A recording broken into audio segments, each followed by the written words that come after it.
Your understanding this is being broadcast live? Yeah. Okay, thank you.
He said he hears now.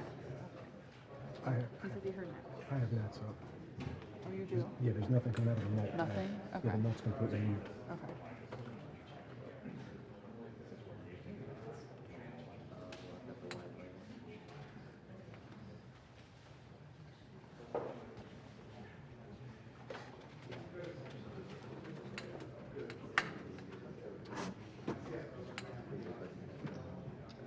Ladies and gentlemen, the President of the United States.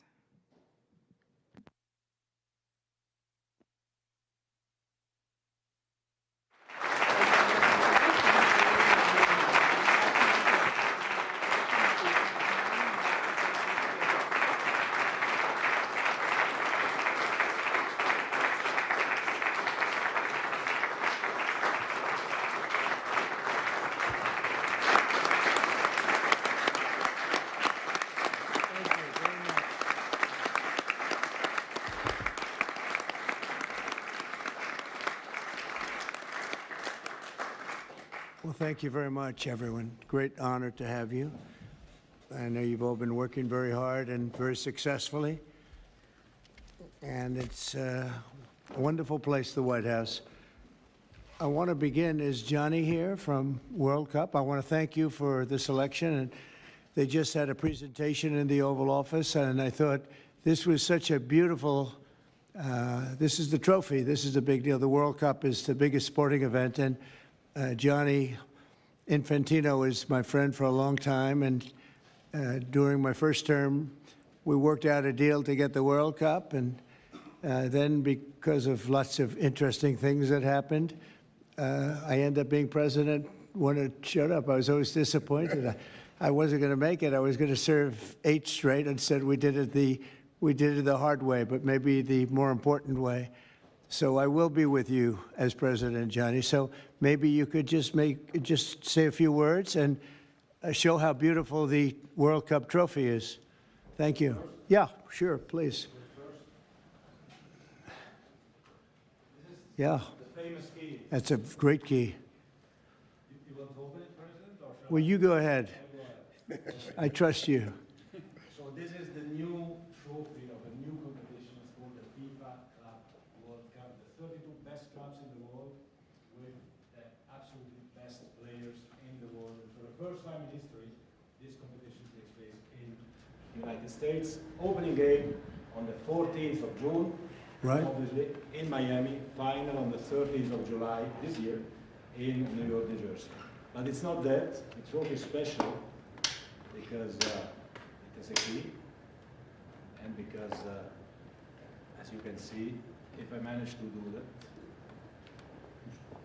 Yes. It's a bit tricky. It's like that. So this is a trophy. It is a trophy which represents, and that's why I think it's interesting to show this trophy exactly in this forum, because it represents the past, but it's also projected to the future. There is no other sports trophy which looks like that. It has engraved the history of the game, of soccer or football as we call it, the participating teams of the first edition, the stadiums, the beautiful stadiums in 11 cities in the United States of America where this competition will take place. So at the same time, past, present, and projected to the future. And if I may, President, say another 2 words, and then I let you work.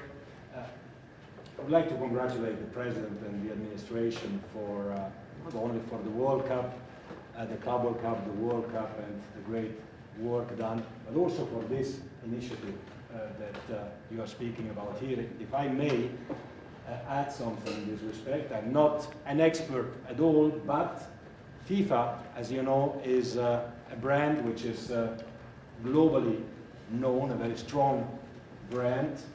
The soccer economy in the world is worth around 270 billion a year.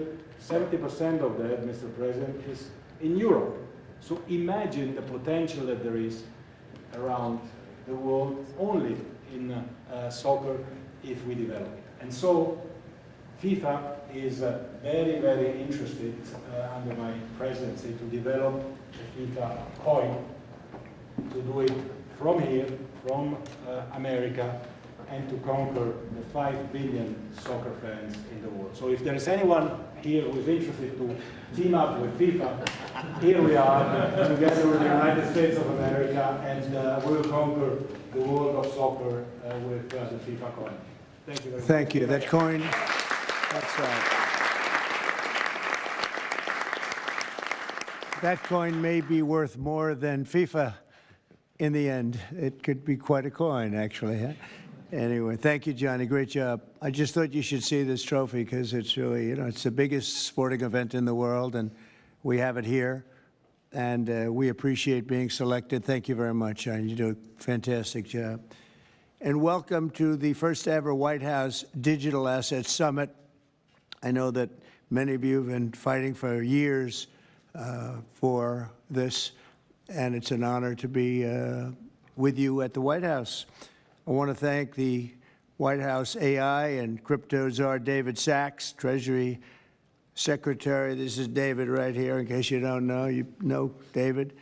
And a man who's doing a great job as Secretary of Treasury, Scott Bessent, who's right here. Scott, thank you very much. Commerce Secretary Howard Lutnick, wherever you may be, Howard. Hi, Howard. He's doing some interesting work right now with all that's going on. He's right in the middle of it and doing a great job. Thank you. SBA Administrator Kelly Loeffler. And hi, Kel. SEC Commissioner Hester Pierce. Thank you, Hester. Acting CFTC Chairman Caroline Pham. House Majority Whip Tom Emmer. Hello, hello, Tom. Representative Brian Stile. Thank you. Brian, thank you very much. Digital Assets Council Director Bo Hines. Good, Bo. Great job. And many other distinguished guests. We have a lot of very distinguished people around the table. Some of them will be speaking. I want to thank Marco Rubio also, who's right over there. And we have tremendous people very interested in this subject. And last year, I promised to make America the Bitcoin superpower of the world and the crypto capital of the planet. And we're taking historic action to deliver on that promise, as you know, around the table. Yesterday, I signed an executive order officially creating our strategic Bitcoin reserve. And this will be a virtual Fort Knox for digital gold to be housed within the United States Treasury. That's a big thing, Scott.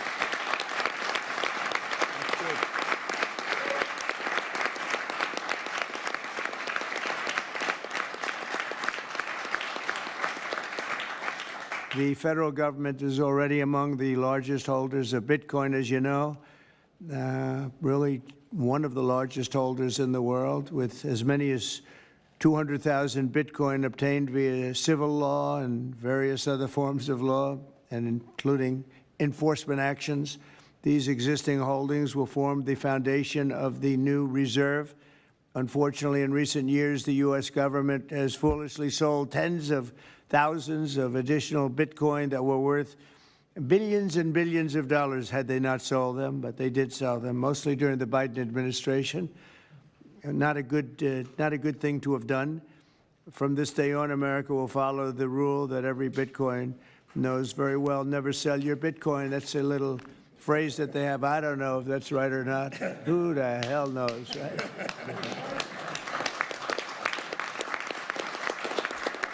Who knows? Who knows? But so far, it's been right. And well, let's keep it that way.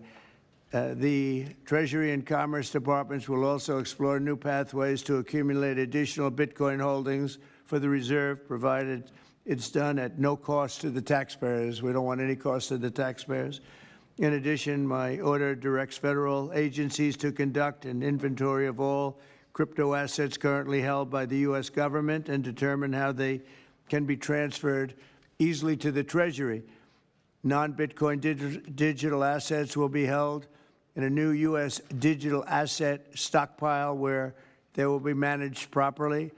My administration also is working to end the federal bureaucracy's war on crypto, which was really going on pretty wildly during Biden until the election came about.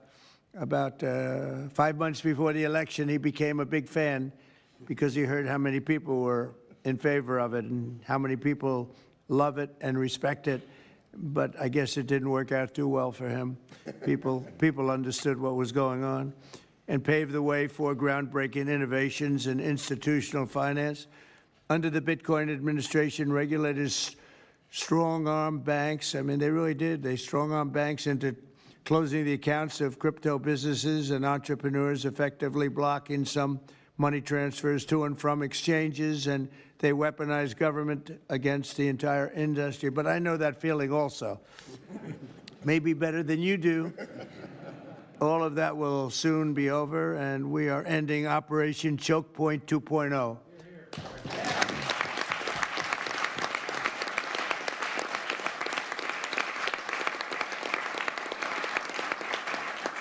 Now, some people really suffered. It was ridiculous what they were doing. But in the end, they came around, but they came around for the wrong reasons. They came around only because they wanted votes, and they saw that tens of millions of people were against them because of what they were doing. I also want to express my strong support for the efforts of lawmakers in Congress as they work on bills to provide regulatory certainty for dollar-backed stablecoins and the digital assets market. They're working very hard on that. This is a tremendous opportunity for economic growth and innovation in our financial sector, and will really go a long way. I think it's going to be a tremendous, we feel like pioneers in a way, of tremendous method of growth. And things are very much tied, and we want to keep it that way, the U.S. dollar. Long into the future, we're going to keep it that way. I hope lawmakers will send that legislation to my desk before August recess if they can. And they're very much working with you, and you know a lot of them, and a lot of them were committed right from the very beginning. So I just want to congratulate you all for being at the White House today, and a man who knows more about Bitcoin and AI and just about everything else than anybody, David Saxton. I'd like to have you say a few words, David. Thank you, Mr. President. We're all here today because of your leadership, your vision, and your generosity, and I really want to thank you for that. We're also here because of your desire to make America great and to introduce a golden age in America, including for digital assets. And we're here because of your love of innovators, or as you might say, high IQ people. Yeah, we know you love high IQ people. And we have about 30 of them here in the room today. These are the top people in the digital asset industry. And one other thing that I think that you love is legal fairness. This is an industry that was subjected to prosecution and persecution for the last 4 years, horrible lawfare, and nobody knows what that feels like better than you do. So we really appreciate the fact that you understand legal fairness and that you're always willing to fight for the right thing, for legal fairness. You never back down. You stand defiant, even in the face of an assassin's bullet. It's an inspiration to everyone in this room, I think. So it's an honor. Thank you. Thank you. So I just want to say it's an honor to work for you. It's an honor to work for a president who works every day to get so much done on behalf of the American people. Your administration is moving at tech speed. It's really amazing. It's actually faster than any startup that I've been part of. Is that your administration moves even faster. So I just want to say thank you for having me be a part of it. I've enjoyed every minute of it. I love working for you, and thank you again for this opportunity. Thank you, David, very much. Appreciate it.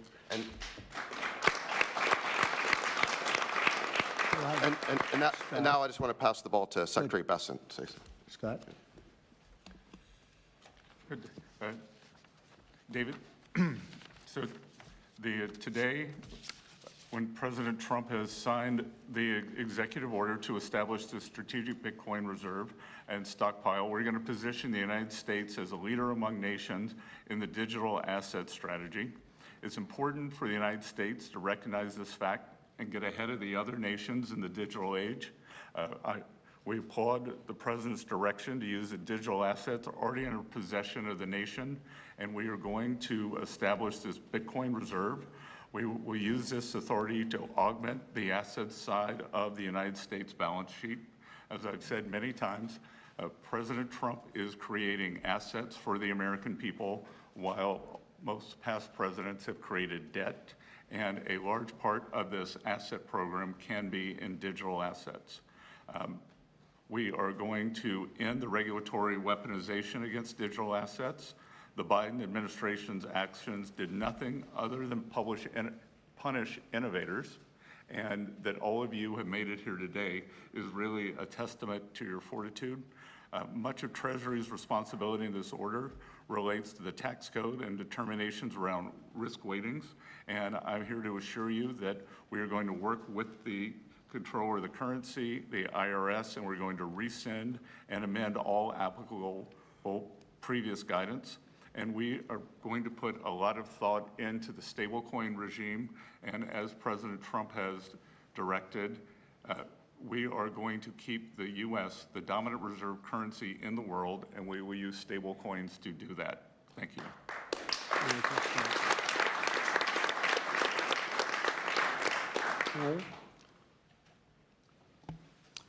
Technology is at the foundation of the Trump presidency. He understands technology, he embraces technology, and he's going to use technology to drive America forward. The blockchain and Bitcoin technology are a key part of that thinking and embracing that, and here today shows how much a leader the Trump administration and our president is. He understands it, he embraces it. As you said, you're a pioneer in this place, and this is where we're going. We're using the blockchain, we're using Bitcoin, we're going to use digital assets to pound forward, and Donald Trump is leading the way. Can't be more proud of you today. Thank you very much. Thank you, Howard.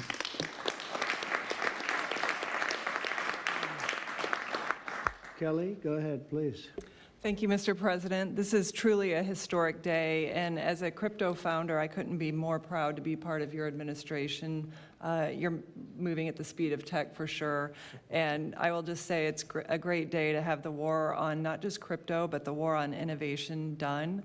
And under your administration, we are truly going to enter into the golden age. And I'll just say, as the administrator of the SBA, small business is a tremendous network that crypto can be deployed against, and so the SBA is open to crypto. So I look forward to working with all of the leaders in this room to advance your efforts here. Thank you.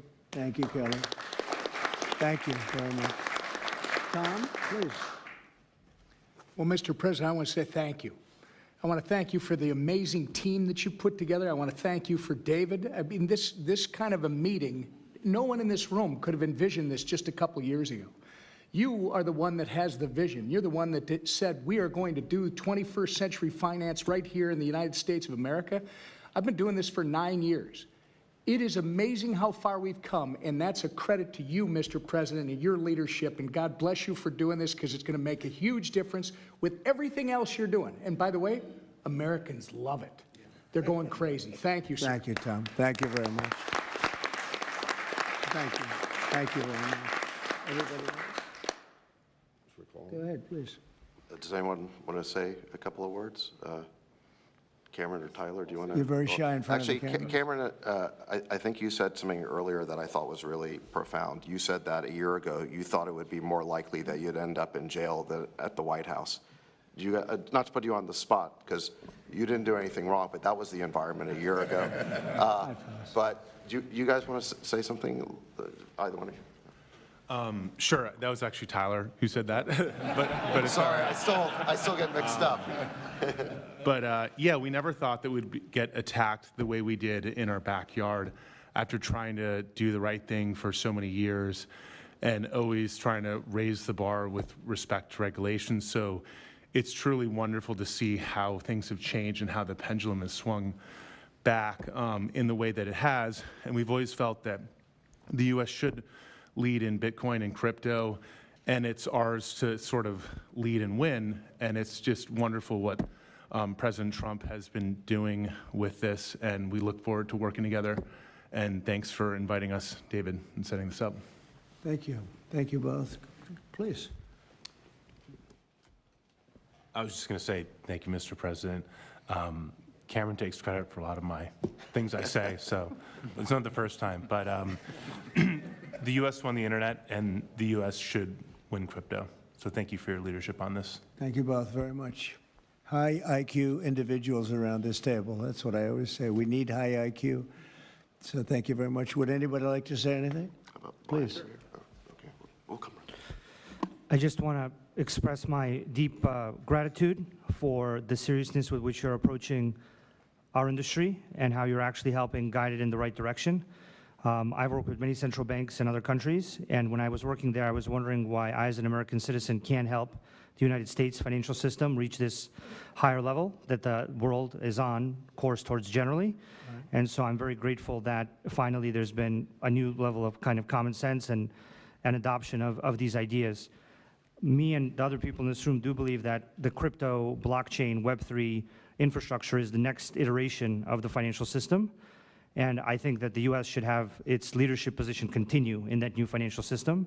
And I'm very, very happy to see people like David Sachs, Secretary Bessent, Secretary Lutnick taking this very seriously with their time, and very grateful to them too. So I'm just overjoyed to see this, and I think it is a big part of how the U.S. can continue its role in the global financial system. So thank you.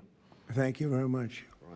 I thought it was very important that we stay in the front of this one. This is a big one.